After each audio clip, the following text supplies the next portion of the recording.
Eu escolhi esse tema porque durante os 2 anos e meio que eu estagiei na defensoria, eu lidei diretamente com as crianças e adolescentes que residiam nos abrigos do município, São Pedro da Aldeia. Dessa forma, eu tive a oportunidade de conhecer as crianças, as suas histórias, eu acompanhei os processos delas dentro do abrigo, quando elas voltavam para a família, quando eram adotadas, e eu notei que muitas delas não tinham a possibilidade de reintegração ao lar biológico ou de serem adotadas, e que isso causava um prejuízo, uma carência, uma falta de amor, uma falta de afeto. E me comoveu muito quando um menino de 5 anos, numa audiência concentrada, falou para a doutora Renata, que é a juíza, que o único sonho dele era ter uma família e ser amado. Então, pensando nisso tudo, eu comecei a pesquisar, e aí me surgiu o apadrinhamento, que eu entendi que seria uma forma de suprir a necessidade dessas crianças, mesmo sem poder adotá-las, sem poder obter a guarda, sem poder dar uma estrutura de família, mas que essas pessoas pudessem se tornar uma referência para essas crianças. Por isso, o apadrinhamento dentro das instituições foi o meu tema escolhido. O principal objetivo, como já dito, é estudar o apadrinhamento dentro das instituições de acolhimento, as modalidades, analisar a lei que é relativamente nova, como funciona e como funciona a prática desse projeto, que é extremamente benéfico para essas crianças. Mas antes de iniciar, junto com o meu orientador, eu achei que era necessário introduzir como funcionam as instituições de acolhimento, como vem a história do abandono, os direitos que essas crianças e adolescentes têm, a evolução desse direito. E aí a gente começa o primeiro capítulo falando sobre as instituições de acolhimento, que, em base, elas devem ser inseridas dentro da comunidade, terem aspectos de residência, de lar. Elas devem oferecer um ambiente acolhedor, semelhante a um lar, para a criança se sinta realmente em casa. A equipe técnica do abrigo, que é composta por psicólogos e assistentes sociais, eles devem tratar essas crianças de uma forma personalizada, individual, ou, se não for possível, em pequenos grupos, e favorecer esse convívio, sempre pensando no melhor interesse da criança. O acolhimento é uma medida provisória e que, por crianças que, por motivos de força maior, tenham que ser afastadas do seu vínculo familiar, do seu lar, da sua família. E o principal objetivo da equipe técnica, desde o início, desde que essa criança chega, é reintegrar esse infante à família biológica. E muito depois, não sendo possível, eles vão pensar, depois de esgotar todas as possibilidades, eles vão pensar na possibilidade de adoção. Então, sabemos que a cultura do abandono é uma cultura que vem há muitos e muitos anos. E eu entendo como um dos marcos históricos principais a Roda dos Expostos, que foi quando começaram as histórias de abandono no país, e elas se tratavam de caixas que ficavam nos muros de igrejas, de instituições de caridade, desses tipos de lugares, e essa caixa era uma caixa de madeira em formato cilíndrico, que tinha uma janela tanto para o lado de fora do lugar, quanto para dentro. E aí essas crianças eram deixadas dentro dessa caixa e eles rodavam o cilindro, assim levando as crianças para dentro da instituição. Dessa forma, as crianças eram criadas por freiras ou doadas para famílias ricas que tinham condições e possibilidades de cuidar dessa criança. As primeiras rodas dos espostos foram criadas em Salvador, Rio de Janeiro e Recife. Após um tempo, foi instalada também em São Paulo, que é uma das bem conhecidas, tudo mais, e depois de um tempo, foram criadas nos demais municípios, nas demais cidades, né? Quando as rodas foram encerradas, foram extintas, a cultura do abandono não acabou. E aí ela foi se alterando. Começaram a entregar essas crianças na porta de famílias ricas, ainda em igrejas, em lugares, assim, ou então mesmo na rua. Desculpa, estou um pouco nervosa. Tá tranquila, Isabela. E aí entregavam em cestos, enrolados em papel, ou então simplesmente com a roupa do corpo. E essa cultura continuou sendo muito frequente no nosso país e nos demais países. Com o tempo, o direito brasileiro foi criado e aí começaram a criar também direitos para as crianças e adolescentes. A gente teve início com o Código dos Menores, mas em 1990 ele foi substituído pelo Estatuto da Criança e do Adolescente. E o Estatuto ele é constituído à luz da proteção integral da criança, como é evidenciado no artigo 1º do Estatuto.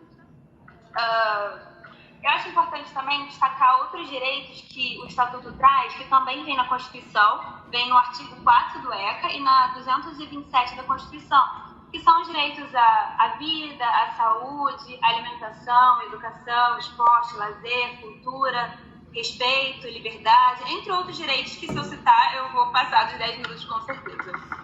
Acontece que nem sempre os direitos que são previstos, eles são violados, eles são cumpridos.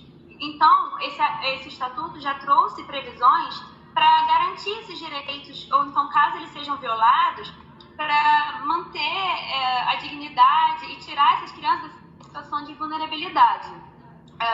Então, no artigo 98 e 101 do ECA, a gente tem previsões que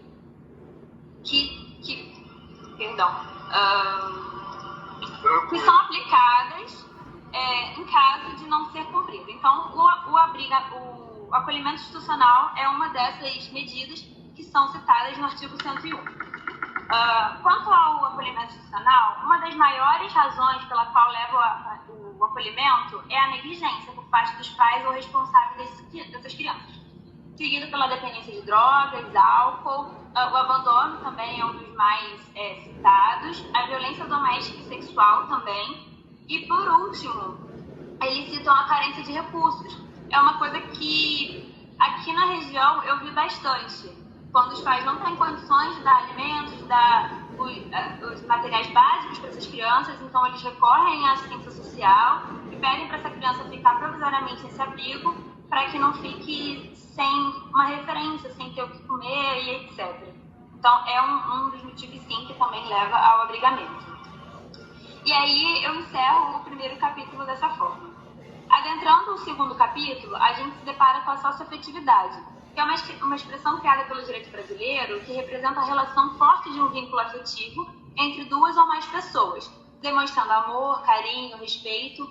E essa relação, ela busca o apoio, a segurança, ela busca ter um laço real com uma pessoa. Segundo a doutrinadora Maria Berenice Dias, os laços de afeto e de solidariedade derivam da convivência familiar e não do sangue. Assim, a posse e estado de filho nada mais é do que o reconhecimento jurídico do afeto, com o claro objetivo de garantir a felicidade, com o direito a ser alcançado. Então, para o direito, o afeto transcende o significado de amor apenas. Ele é uma consequência jurídica e é reconhecida no meio social, dando termo à socioafetividade.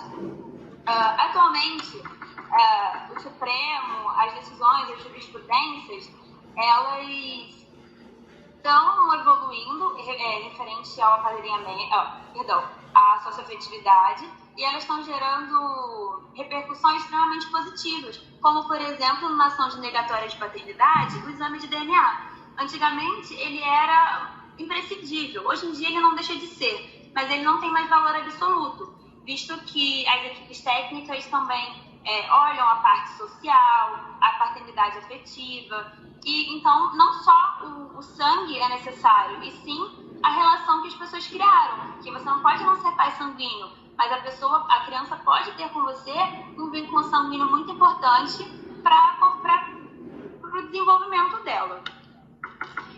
Então,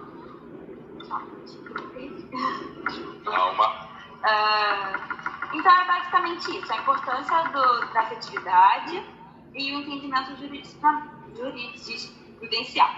Aí então a gente entra no terceiro capítulo finalmente, que eu abordo o tema do apadrinhamento. Como já foi dito, existem muitas crianças que vivem em situação de acolhimento no nosso país. Hoje, aproximadamente, são 40 crianças que vivem em abrigos.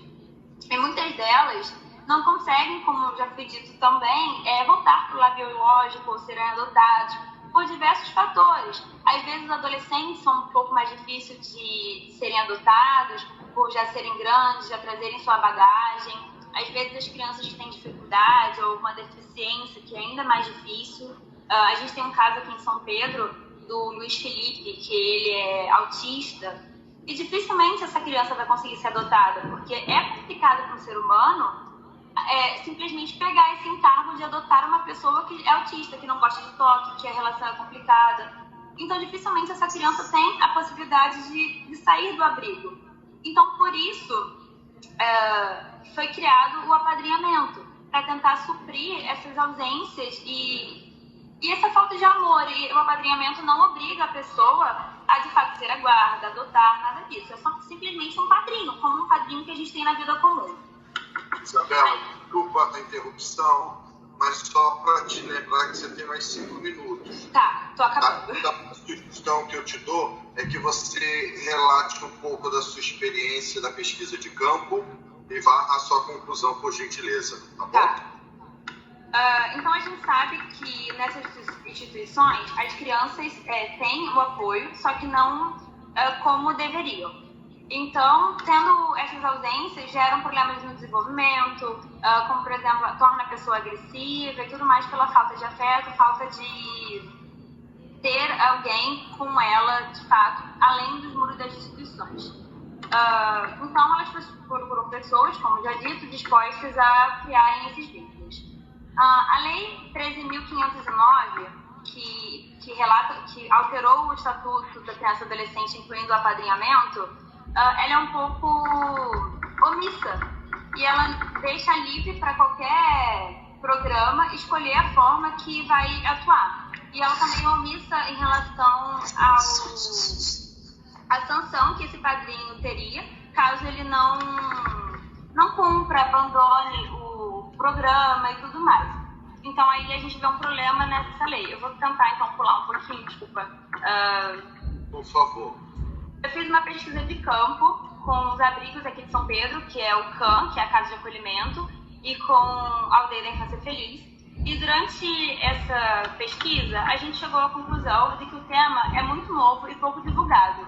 Mas, apesar disso, é extremamente benéfico para essas crianças, principalmente no ponto de vista psicológico. Todas as modalidades do apadrinhamento, que são afetivo, provedor e prestador de serviço, são extremamente valia, cada um no seu ponto de vista.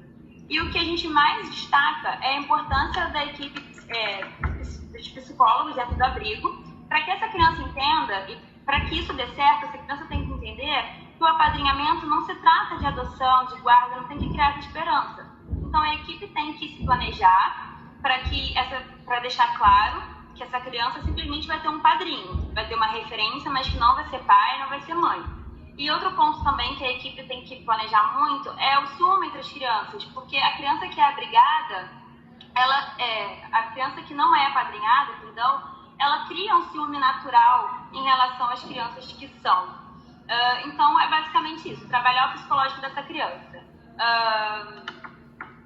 Importante também destacar que aqui em São Pedro, pelo menos, e em vários lugares que eu li sobre, 90% dos casos são informais. O apadrinhamento é muito difícil de conseguir ser regularizado por conta da falta de estrutura que a gente tem, falta de equipe técnica no judiciário e pela burocracia toda que é. Então, não é uma coisa ruim, mas deveria ser regularizado e acaba sendo de forma informal. De fato, todos os profissionais que eu entrevistei são a favor do apadrinhamento, acham que são de muita valia para as crianças. Então, o apadrinhamento, apesar de ser pouco conhecido, é uma coisa muito boa. Para encerrar, eu gostaria de citar uma frase do defensor público daqui de São Pedro, que falou durante a entrevista que me marcou muito. Diz assim: de nada adianta a gente olhar, cuidar e querer o melhor para as nossas crianças, se a gente não puder olhar, cuidar e querer o melhor para as crianças dos demais familiares, pois todas elas vão conviver na próxima geração e participar da mesma sociedade. Então é basicamente isso que eu deixo, porque se você não cuidar das suas e das dos outros, as dos outros que não têm estrutura, lá na frente podem se tornar uma pessoa que faça mal para a sua. É importante que a gente dê uma estrutura de educação, uma estrutura de afeto, para que todas as crianças cresçam num ambiente saudável, tenham educação, para que lá na frente todas elas vivam e convivam de uma forma pacífica e tornem a nossa sociedade um pouco melhor. Eu acho que é isso. Posso respirar agora? Ok, Isabela.